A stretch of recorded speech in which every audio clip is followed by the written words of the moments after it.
আলহামদুলিল্লাহ। সম্মানিত ভিউয়ার্স, চলে আসলাম ডাসার উপজেলায় সৈয়দ আবুল হোসেন সাহেবের বাড়ি, যেখানে তার স্মৃতি বিজড়িত অনেক প্রতিষ্ঠান রয়েছে। আসলে আমি জীবনে প্রথম এখানে এসেছি। আলহামদুলিল্লাহ, তিনি অনেক বড় মাপের বড় মানের মানুষ ছিলেন। তিনি আল্লাহর ঘরকে এত সুন্দর কারুকার্যের মাধ্যমে সাজিয়েছেন, যেটা আসলে দৃষ্টি নান্দিক, অবশ্যই আপনাকে আকর্ষিত করবে, বিমোহিত করবে। যদিও আজকে জনাব সৈয়দ আবুল হোসেন পৃথিবীতে নেই, আমি তার রুহে মাগফিরাতের জন্য দোয়া করি। আল্লাহ রব্বুল আলামিন যেন তার সুন্দর সৃষ্টি, তার ঘরকে যে তিনি সুন্দর আবহাওয়াবে সৃষ্টি করেছেন, তৈরি করেছেন, এই জন্য যেন আল্লাহ রব্বুল আলামিন তাকে জান্নাতের উচ্চ মাকাম দান করেন। সম্মানিত ভিউয়ার্স, আসলে আমার ভিডিও দেওয়ার উদ্দেশ্য হচ্ছে, তিনি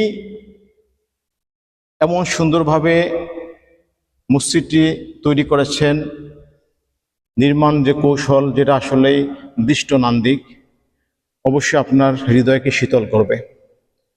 তার এইভাবে সুন্দর কীর্তিগুলো, যেহেতু সে পৃথিবীতে নাই, দুনিয়াতে নাই, আল্লাহ রব্বুল আলামিন যাতে তার এই সুন্দর সুন্দর ধর্মীয় প্রতিষ্ঠান, আল্লাহর ঘর, মসজিদ, এগুলা করার জন্য যেন আল্লাহ রব্বুল আলামিন তাকে জান্নাতের উচ্চ মাকাম দান করে। সম্মানিত ভিউয়ার্স, আমি একটু আপনাদেরকে তার মসজিদটি ভিডিও করে দেখাচ্ছি। দেখেন কত সুন্দর, অর্থাৎ সুন্দর পরিবেশ, যেখানে মুহূর্তের মধ্যে অনেক মানুষ উঠতে পারে এবং নামাজ পড়তে পারে। সম্মানিত ভিউয়ার্স, দেখেন দোতলার সৌন্দর্য। আসলে আমি নিজেই বিমোহিত যে আমি তার যে শৈল্পিক যে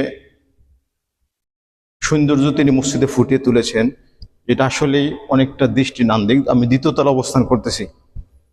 সম্মানিত ভিউয়ার্স, দেখেন এই মসজিদের সাথে, এই প্রতিষ্ঠানের সাথে অবশ্যই সৈয়দ আবুল হোসেনের স্মৃতি বিজড়িত। দেখেন কত সুন্দর করে তিনি মসজিদটি তৈরি করেছেন। আমি দোয়া রাখবো যে আল্লাহ রব্বুল আলামিন যেন তার এই সুন্দর সৃষ্টির জন্য তাকে জান্নাতের উচ্চ মাকাম দান করে। সম্মানিত ভিউয়ার্স, আপনারা এইভাবে সুন্দর সুন্দর জায়গা আসবেন, এসে এইভাবে পরিবেশগুলো দেখবেন এবং এই প্রতিষ্ঠানগুলো যারা সৃষ্টি করেছেন তাদের জন্য দোয়া করবেন। যাই হোক, আমার ভিডিও দেওয়ার উদ্দেশ্য হচ্ছে আপনাদেরকে এই ধরনের সুন্দর সুন্দর পরিবেশ এবং সুন্দর সুন্দর মনের মানুষ যারা পৃথিবীতে অমর হয়ে আছেন তাদের সাথে একটু পরিচয় করে দাও।